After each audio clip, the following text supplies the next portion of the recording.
శ్రీమాత్రే నమః. శ్రీ గురుభ్యో నమః. శ్రీ రాజశ్యామల నవరాత్రులు.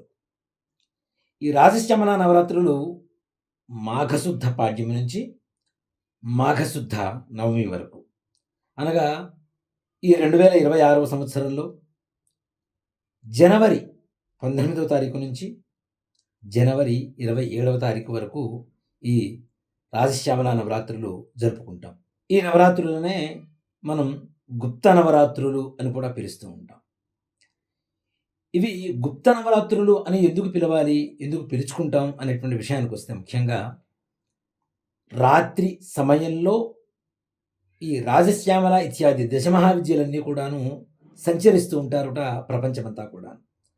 అలాంటి సమయంలో అమ్మవారిని ఆరాధన చేస్తాం కాబట్టి, రాత్రి సమయంలో చేసేటువంటి నవరాత్రులు కాబట్టి, అంతేకాకుండా గుప్తంగా ముఖ్యంగా మంత్ర తంత్ర శాస్త్రంలో ఎవరైతే ఈ సాధన చేస్తూ ఉంటారో అలాంటి వారికి, అంటే గుప్తంగా చేసుకునేటువంటి నవరాత్రులు కదా, ఎవరికి చెప్పుకునేటువంటి పరిస్థితి కాదు, మంత్రం కానీ తంత్రం కానీ, అలాంటి నవరాత్రులు కాబట్టి వీటిని గుప్త నవరాత్రులు అని పిలుస్తూ ఉంటాం.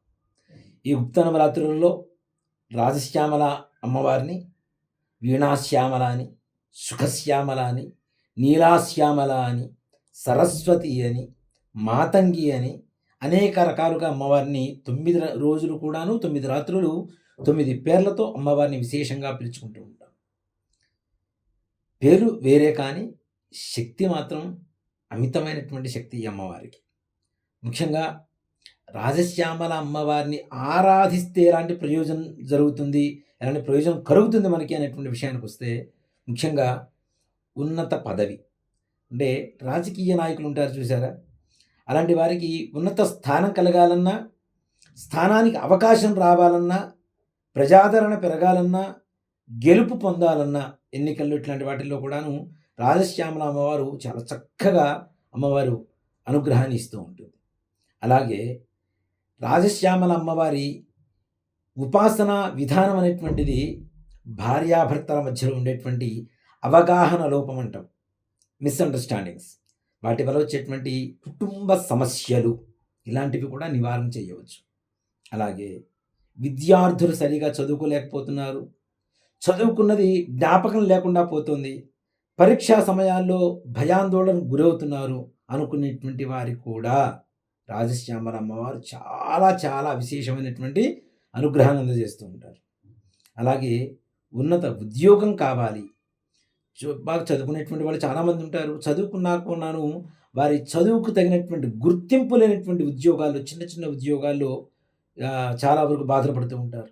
అలాగే కొంతమంది ఉద్యోగం చేస్తుంటారు సంవత్సరాల తరబడి, ఆ ఏళ్ల తరబడి ఉద్యోగం చేస్తున్నా బొదుగు ఉండదు, ఎదుగుదల అనేటువంటిది వాళ్ళకి ఎక్కడా ఉండకపోవడం, ఇలాంటి వారికి కూడా రాజశ్యామల అమ్మవారి పరిపూర్ణమైనటువంటి అనుగ్రహంతో అలాంటి పనులు చక్కగా సాధించుకోవచ్చు. అంత దేనికండి, ఒక్క మాటలో చెప్పాలి అంటే, ఈ యొక్క రాజశ్యామల, మాతంగి, సుఖశ్యామల, నీలాశ్యామల, వీణాశ్యామల ఇత్యాది దేవతల ఆరాధన శక్తి ఎలా ఉంటుంది అనేది కొన్ని ఈ చిత్రాల్లో, సినిమాల్లో కూడా చూపించారు. మనకి 7th సెన్స్ అని ఒక సినిమా వస్తుంటుంది. ఆ సినిమాలో డోంగ్లీ అని చెప్పి చైనా నుంచి ఒక అతను వచ్చి ఇక్కడ తన కంటితో ఎదుటి వాళ్ళని కమాండ్ చేస్తూ ఉంటాడు, ఆజ్ఞాపిస్తూ ఉంటాడు. అంటే ఫ్యాక్షన్ ఆఫ్ సెకండ్స్, కొన్ని క్షణాలలోనే ఎదుటి వ్యక్తిని హిప్నాటైజింగ్ చేయగలిగినంత శక్తి, అలాగంటే ఆకర్షించేటువంటి శక్తి ఎవరు ఇవ్వగలుగుతారు ప్రపంచంలో అంటే రాజశ్యామల అమ్మవారు మాత్రమే. దాంట్లో ఏమాత్రం కూడా అనుమానం లేదు.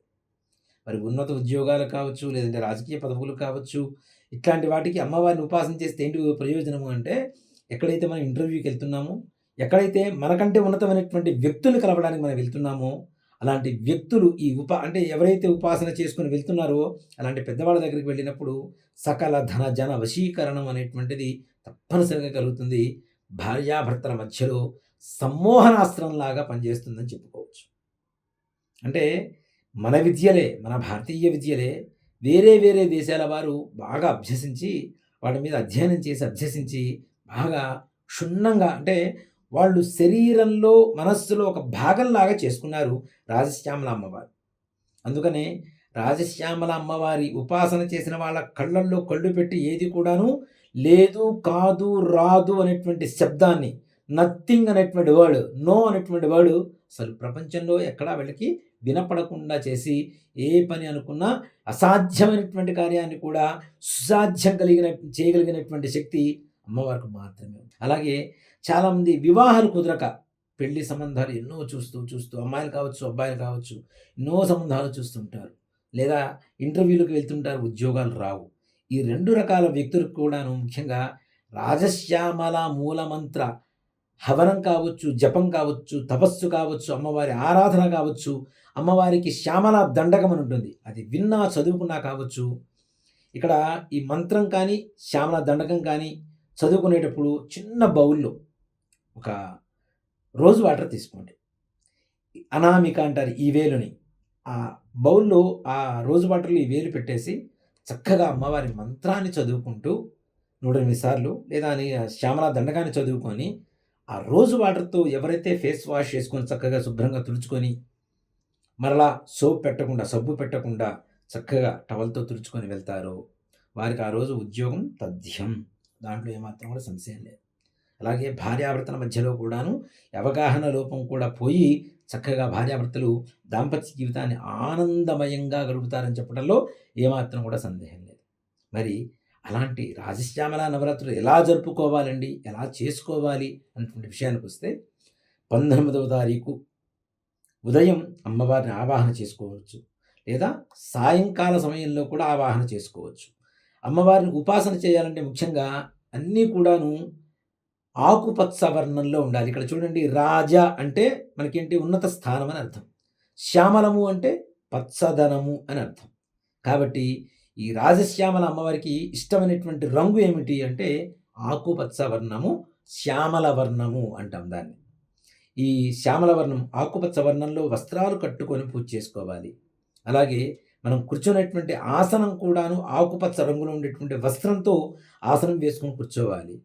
అలాగే అమ్మవారికి కలశం ఆవాహన చేసుకోవాలి అనుకునేటువంటి వారు కూడా ఆకుపచ్చ వర్ణ మన వస్త్రాన్ని, రవిక వస్త్రాన్ని చక్కగా మడత పెట్టుకొని ఫోల్డ్ చేసుకొని అమ్మవారి ఈ కలశం మీద ప్రతిష్టాపన చేసుకోవచ్చు. అమ్మవారికి మరి ఎలాంటి పటం పెట్టుకోవాలి, అసలు పటం పెట్టుకోవాలా వద్దా, అఖండం దీపారాధన చేసుకోవాలా వద్దా అనేటువంటి విషయానికి వస్తే కూడా అఖండ దీపారాధన మీకుండేటువంటి అవకాశాన్ని బట్టి, ఇప్పుడు ఉద్యోగం మానుకొని అమ్మవారి ఇంట్లో కూర్చోమని ఎవ్వరికీ చెప్పదండి. ఉద్యోగాలు ఇచ్చేటువంటి అమ్మ ఉద్యోగం మానుకోమని చెప్పదు కదా. కాబట్టి ఎవరైనా వాళ్ళకు ఉండేటువంటి అవకాశాన్ని బట్టి అఖండ స్థాపన చేసుకోవడం, కలశ స్థాపన చేసుకోవడం, ఈ 2 కూడా మా వల్ల కాదండి, ఏం చేయాలి అనుకునేటువంటి వారు నిజంగా అమ్మవారి పటం తెచ్చిపెట్టుకోండి. అమ్మవారి పటం, రాజశ్యామల అమ్మవారి పటం ఇంట్లో ఉండవచ్చా అంటే చక్కగా ఉండవచ్చండి. భార్యాభర్తల గదిలో కూడా అమ్మవారి పటాన్ని ఉంచుకోవచ్చు. ఎవరి బెడ్రూమ్‌లో అయితే, పడక గదిలో అయితే రాజశ్యామల అమ్మవారి పటం ఉంటుందో ఆ భార్యాభర్తల మధ్యలో గొడవలు రావు కాక రావు. దాంట్లో అనుమానం కూడా లేదు. అలాంటి ఉన్నతమైనటువంటి అమ్మవారు కాబట్టి చక్కగా దేవుడి గుట్లో పటం పెట్టుకోవచ్చు.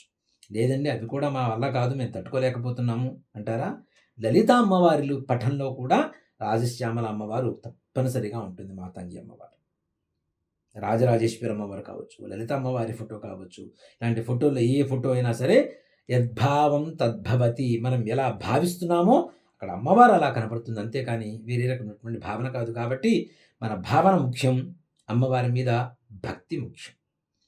అమ్మవారి పటాన్ని పెట్టుకొని సాయంకాల సమయంలో ఈ 9 రోజులు కూడా ఎటువంటి పరిస్థితుల్లో సాయంత్రం 7 గంటల తర్వాత తెల్లవారుజామున 3 గంటల లోపల అమ్మవారి ఉపాసన కానీ, పూజ కానీ, ప్రార్థన కానీ, శ్యామలాదండక పారాయణ కానీ చేసినట్లయితే ఉన్నతమైనటువంటి ఫలితాన్ని ఇస్తుంది అమ్మవారు.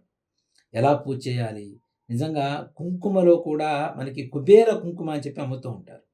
ఈ కుబేర కుంకుమ ఆకుపచ్చ వర్ణంలోనే ఉంటుందండి. అమ్మవారికి ఇష్టమైనటువంటి వర్ణం కదా, ఆకుపచ్చ వర్ణంలోనే తప్పనిసరిగా ఈ కుంకుమ ఉంటుంది. కాబట్టి ఆ కుంకుమ 1 కేజీ వరకు తెచ్చుకొని చక్కగా అమ్మవారికి అష్టోత్తరం పూజ చేసుకోండి. ప్రతి నిత్యం కూడాను రాజశ్యామల అష్టోత్తరం దొరుకుతుంది మీకు, యూట్యూబ్‌లో దొరుకుతాయి, లేదంటే పీడిఎఫ్‌లో దొరుకుతుండే గూగుల్‌లో. చక్కగా అష్టోత్తరం తీసుకొని అమ్మవారికి పూజ చేయండి. దీపారాధన చేస్తాం పూజకు ముందు. మరి ఎలాంటి దీపారాధన చేయాలి అంటే అఖండం వదిలేసేయండి. అవకాశం ఉన్నవాళ్ళు పెట్టుకుంటారు, లేదంటే లేదు. కానీ అమ్మవారి దీపారాధన కూడాను విప్ప నూనెతో దీపారాధన చేయాలి. విప్ప నూనెతో దీపారాధన చేయాలి. అది కూడా 3 ఒత్తులు కలిపి ఒకటే ఒత్తిగా తయారు చేసి చక్కగా విప్పనున దీపారాధన కుందిలో వేసి దీపారాధన చేయండి. మరి అష్టోత్తరం పూజ చేస్తాం, బాగానే ఉంది, మా శక్తి కొలది. అమ్మవారికి నివేదన ఏం పెట్టాలి అనేటువంటి విషయానికి వస్తే, ముఖ్యంగా అమ్మవారికి విప్ప నూనెతో దీపారాధన చేసిన తర్వాత మధువు అంటాం కదా, తేనె. తేనె తప్పనిసరిగా నివేదనలో ఉండేట్టుగా చూసుకోండి. పానకం, వడపప్పు, తేనె, అలాగే అవకాశం ఉంటే క్షీరాన్నం, అంటే మనం పాలతో చేసేటువంటి పొంగల్ ఉంటుంది కదా, బియ్యంతో తయారు చేసేటువంటిది, ఆ అన్నాన్ని తయారు చేసుకొని అమ్మవారికి నివేదన పెట్టడం అనేటువంటిది చాలా విశేషమైనటువంటిది. అమ్మవారికి ఆకుపచ్చ వర్ణ పుష్పాలు కూడా దొరుకుతాయండి. అసలు ఆకుపచ్చ వర్ణంలో పుష్పాలే ఉంటాయి అనుకుంటే, సంపంగి పూలు అమ్మవారికి చాలా ప్రీతికరమైనటువంటి పూలు. సంపంగి పూలు అని చెప్పి పిలుస్తుంటాం మనం. గ్రీన్ కలర్‌లో దొరుకుతుంటాయి. ఆ తర్వాత బ్రౌన్ కలర్‌లో రావడం మొదలుపెట్టినాయి గానీ, మొట్టమొదటి నుంచి గ్రీన్ కలర్‌లోనే, ఆకుపచ్చ వర్ణంలోనే ఉంటాయి. అలాంటివి తీసుకొని అమ్మవారికి రోజు ఒక్కటి పెట్టండి మనస్ఫూర్తిగా. ఒక్క పుష్పం పెట్టి కుంకుమతో పూజ చేసుకొని, ఈ 9 రోజులు కూడా చక్కగా పూజా విధానాన్ని మీ శక్తి కొలది అవలంబించి అమ్మవారికి తర్వాత ధూపం, దీపం, నైవేద్యం, హారతి ఇచ్చి అమ్మవారిని వేడుకోండి. అమ్మ, మా సంసారంలో ఎటువంటి బాధలు ఉండకూడదు, అలాగే మా పిల్లలు కూడా విద్యాబుద్ధులు చక్కగా ఉండాలి, మా వ్యాపారం బాగుండాలి, మంచి ఉద్యోగం రావాలి, ఉద్యోగంలో మంచి ప్రమోషన్ రావాలి, ఉన్నత పదవులు పొందాలి అనేటువంటి అనుగ్రహం నీ ద్వారా మాకు కలగాలి అనేటువంటి అమ్మవారిని కనుక ఎవరైతే సంకల్ప బలం చాలా ప్రధానమైనటువంటిదండి. మన భక్తి, సంకల్ప బలం, ఈ రెండు ఉన్నటువంటి వాళ్ళు, దృఢ సంకల్పం ఉన్నటువంటి వాళ్ళు ఓడిపోయినట్టుగా ఎక్కడ దాఖలాలు లేవు. కాబట్టి అమ్మవారిని ఆరాధన చేస్తే విశేషమైనటువంటి యోగం కలుగుతుంది. ఈ రాజశ్యామల నవరాత్రులు ప్రతి ఒక్కరూ కూడా సద్వినియోగపరుచుకోవచ్చు. సద్వినియోగపరుచుకొని మీకు కావలసినటువంటి అవకాశాన్ని మీరు అందిపుచ్చుకునేటువంటి అనుగ్రహం కూడా అమ్మవారు తప్పనిసరిగా ఇస్తుంది. కాబట్టి అందరూ కూడాను సదా అమ్మ సేవలో తరించండి.